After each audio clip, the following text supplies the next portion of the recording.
The Victorian era is often romanticized as a time of glamour and progress. However, it's important to remember that it was also a period of filth and squalor. Women, in particular, had to find ways to maintain their beauty amidst the pervasive stench.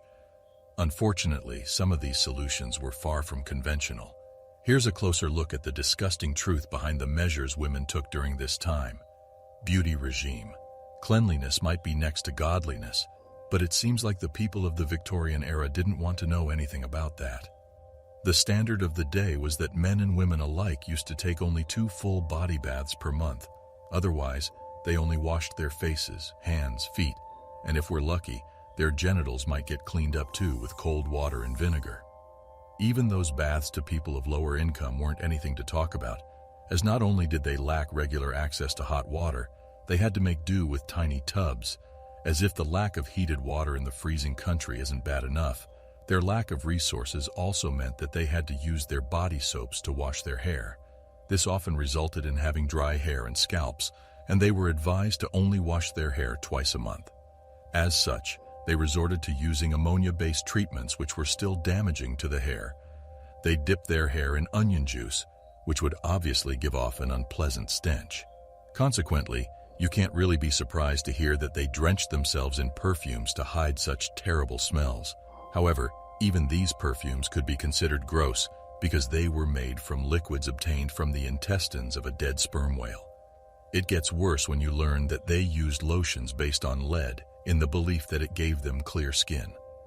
All in all, being beautiful was no easy task in the 1800s. Toilet habits. As if remaining clean wasn't difficult enough, using the bathroom was also quite a chore. If we remember our Victorian fashion, Victorian women were known for their beautiful yet somewhat cumbersome bodices and big skirts.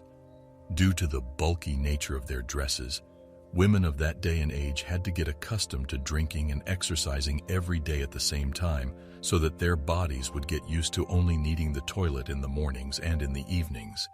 That is because these were the times they weren't restrained by their outfits.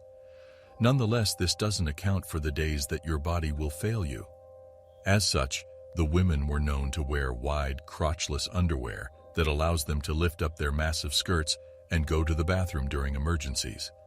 This doesn't take away from the fact that they had to excuse themselves if they needed to do the big toilet jobs so that they could properly clean themselves. As toilet paper wasn't popular at the time, the use of bidet was a popular option back in the day. At least it wasn't like the Americans who'd rather use newspapers or corn cobs to clean themselves, urine to do laundry. This might be a shocker, but even doing your laundry was quite the task back in the day. Unfortunately, the industrialization of laundry washes didn't occur until the 1880s. As such, somebody had to handle laundry duty, and this was no easy task. For example, a single washerwoman in the 18th century would have had to wash over 150 pounds of laundry when working on a small farm. First, she had to heat up about 20 gallons of water before boiling the clothes for about 2 hours. Then she would stir the clothes with a special 3-foot paddle. This was a strenuous task, fit for those with strong arms, especially as there were no detergents to ensure that the clothes will come out clean. Desperate to find a solution, these women resorted to using their own urine. Apparently, this is thanks to ammonium in the urine. We in the 20th century would just like to say thanks, but no thanks. This brings our video to an end. Do you think they could have come up with better solutions?